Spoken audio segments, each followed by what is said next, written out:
नमस्कार साथियों, मैं नीलेश शर्मा अपने इस YouTube चैनल पर आप सभी का पुनः हार्दिक स्वागत, हार्दिक अभिनंदन करता हूँ। प्रिय साथियों, आज एक बहुत महत्वपूर्ण विषय पर मैं आपसे चर्चा करना चाहता हूँ। यह विषय इतना महत्वपूर्ण है, इससे हमारी शारीरिक और मानसिक शांति जुड़ी हुई है। वो विषय है साथियों, नींद का। एक्चुअल में आज की वर्तमान जीवन शैली, इस भागदौड़ भरी जिंदगी में कारोबारी व्यस्तताओं के चलते हमारी नींद मानो खो सी गई है। अक्सर हम गहरी नींद लेना चाहते हैं, लेकिन गहरी नींद नहीं आ पाती। भागदौड़ भरी जिंदगी से कई बार हम रेस्ट लेते हैं और सोचते हैं कि आज हम गहरी नींद लेंगे। नतीजा, हम अपने बेड पर जाते हैं, लेकिन घंटों करवट लेते रहते हैं, पर गहरी नींद नहीं आ पाती। इसके कुछ कारण मैं आपको बताना चाहूंगा और मैं तीनों तरह से आपको सटीक जानकारी देना चाहूंगा। पहला, हमारी वर्तमान जीवन शैली। दूसरी, क्या इसके कोई वास्तु से संबंधित कारण है, और है तो वो क्या है। तीसरा, क्या ज्योतिष में भी कोई ऐसी घटना है या कोई ऐसी बात है जिसकी वजह से हम चाहकर भी गहरी नींद नहीं ले पा रहे। बातचीत शुरू करूं उसके पहले मैं आपको एक वाक्य सुनाना चाहूंगा। अभी मेरी पुत्री अपने घर आई थी और सवेरे जब उससे मेरी बात हुई कि बेटा, रात को आपके बेडरूम की लाइट चालू थी और क्या आपको नींद नहीं आ रही थी? तो उसने कहा, हाँ पापा, मैंने सोचा था कि मैं छुट्टी लेके घर आई हूँ और अब गहरी नींद सोऊंगी, लेकिन मुझे चाहकर भी नींद नहीं आई। तो जब उससे मेरी बात हुई, तो बात करते करते कई विषयों पर हमारी गंभीर चर्चा हुई। तो एक निर्णय हमारा आया और वो मैं आपके सामने रखना चाहूंगा कि अभी उसका मेन कारण है हमारी वर्तमान जीवन शैली। क्योंकि साथियों, वास्तु दूसरा कारण हो सकता है, लेकिन पहला कारण है हमारी अस्त व्यस्त सी जिंदगी। उसमें जो सबसे पहली बात है, वो बात यह है कि हम आधुनिक गैजेट्स का उपयोग करते हैं, जैसे कि लैपटॉप है, मोबाइल है, टैबलेट है, कंप्यूटर है, टीवी है, आदि इन चीजों का। और काम के सिलसिले में इन चीजों के हम इतने आदी हो गए कि चाहकर भी इनको छोड़ नहीं सकते, क्योंकि इनके बिना हमारा काम नहीं चलता। परंतु मुख्य कारण ये है, जिसमें हिडन वास्तु छुपा हुआ है, कि इनका उपयोग कहाँ और किस तरह से करना चाहिए, हम कर नहीं पाते। उदाहरण आपको देना चाहूंगा। कई बार व्यस्तता के चलते सोते समय हम बेड के ऊपर भी काम करते करते, यानी कि टेबलेट का उपयोग करते हुए, लैपटॉप का उपयोग करते हुए सो जाते हैं। खाने की टेबल पर, यानी डाइनिंग टेबल पर अगर हम बैठते हैं, तो वहां पर भी लैपटॉप हमारे साथ में होता है, मोबाइल हमारे साथ में होता है। हम भोजन कर रहे हैं और हमारा हाथ टेबलेट पर है, हमारा हाथ मोबाइल पे है, या हमारा हाथ कंप्यूटर पर है। ठीक उसी प्रकार, यदि हम काम की टेबल पर अपना काम कर रहे हैं, तो साइड में हमारी कॉफी रखी है या चाय रखी है, या हमारा खाना रखा है, हम काम करते हुए खाना खा रहे हैं। यानी हमने अपने दिमाग को इतना कंफ्यूज कर दिया है कि वो अपने शरीर के साथ जब सोने जाता है, तो वो सोचता है कि मैं यहाँ सोऊं, कि मैं यहाँ लैपटॉप चलाऊं, यानी कि काम करूं, या ये काम की जगह पे मैं अपना काम करूं, कि यहाँ पे मैं भोजन करूं। तो कहीं ना कहीं हमारी जैविक घड़ी को हमारी आधुनिक जीवन शैली में डिस्टर्ब कर दिया। हमारा दिमाग कंफ्यूज हो गया। वो किचन में जाता था तो भोजन की याद आती थी, अपने बेडरूम में जाता था तो सोता था। ये ठीक वैसे ही है, जैसे हम कभी मूवी देखने जाते हैं तो पूरे दिमाग के साथ मूवी देखते हैं, मंदिर जाते हैं तो पूरे हृदय से हम मंदिर जाते हैं। तो वर्तमान जीवन शैली ने हमारे दिमाग की दिनचर्या को बिगाड़ सा दिया है।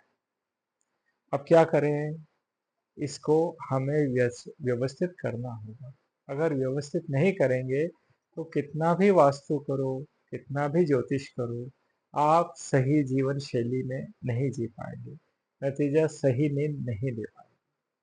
अब मैं आता हूँ वास्तु के विशेष कारणों पर, क्योंकि ये जीवन शैली तो है ही सही, लेकिन वास्तु का एक मुख्य कारण ये है प्रिय साथियों। मान लीजिए आपके बेड के ठीक सामने कोई दर्पण है, आपके बेड के ठीक पीछे कोई विंडो है और वह विंडो ट्रांसपेरेंट ग्लास वाली है, और उस विंडो के ठीक पीछे खाली स्थान है, यानी बालकनी दी हुई है और खड्डा सा है, तो आपको गहरी नींद नहीं आएगी। आपके बेडरूम के ठीक पीछे स्विमिंग पूल है, आपको गहरी नींद नहीं आएगी। आपके बेड के ऊपर कोई बीम है, कॉलम है, पिलर है, आप उस बीम के नीचे आपका हेड आता है, आपको नींद नहीं आएगी। आपको इन चीजों को एज पर वास्तु सही करना होगा। आपके बेड के ठीक पीछे आपका कमोड लगा हुआ है, शीट लगी हुई है, आपको नींद नहीं आएगी। आपको कई विचार दिमाग में चलते रहेंगे और उन विचारों को चलते हुए थक के आपकी आंखें बंद होंगी। आप गहरी सुकून भरी नींद नहीं ले पाएंगे।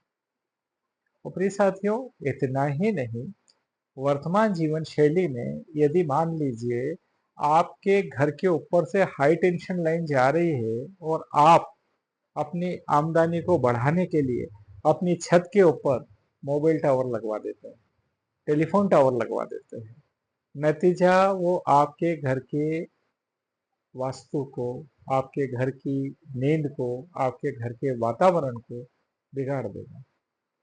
आप गहरी नींद नहीं ले पाएंगे, आप सुकून से नहीं सो पाएंगे। हाई टेंशन लाइन भी गुजर रही है तो आप गहरी नींद नहीं ले पाएंगे।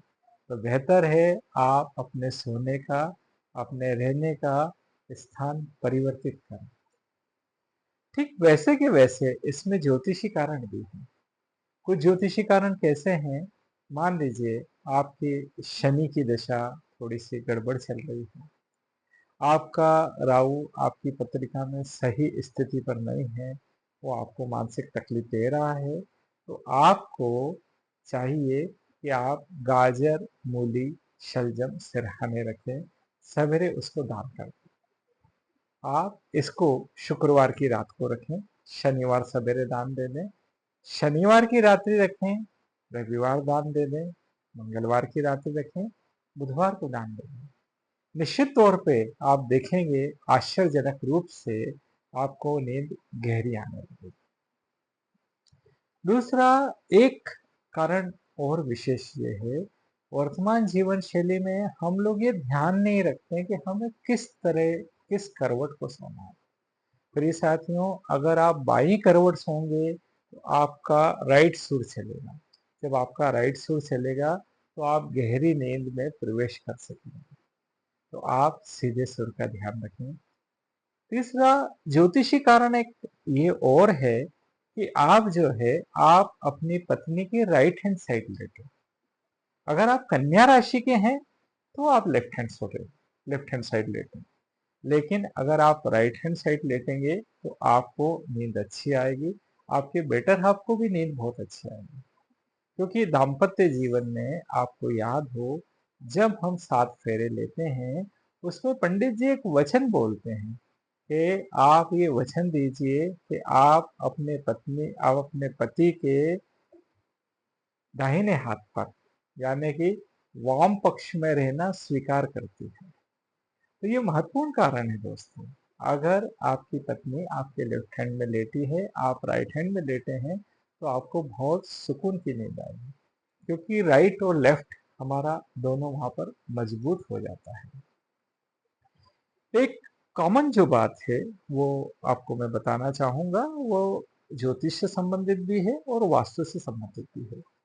यदि आप ब्रह्मचर्य का पालन कर रहे हैं, आप किसी मंदिर को संभालते हैं, आप किसी मठ को संभालते हैं, आप बाल्यावस्था में हैं और आप शैक्षणिक योग्यता को हासिल कर रहे हैं, यानी कि 5 बरस से 25 बरस तक की युवावस्था के लिए पूर्व दिशा सबसे अच्छी मानी गई है। यानी कि पूर्व दिशा में सिर रख के सोना आपके लिए अत्यंत लाभदायक होगा, ज्ञानवर्धक रहेगा। ज्ञान के लिए नई नई उपलब्धियों को आप हासिल करेंगे।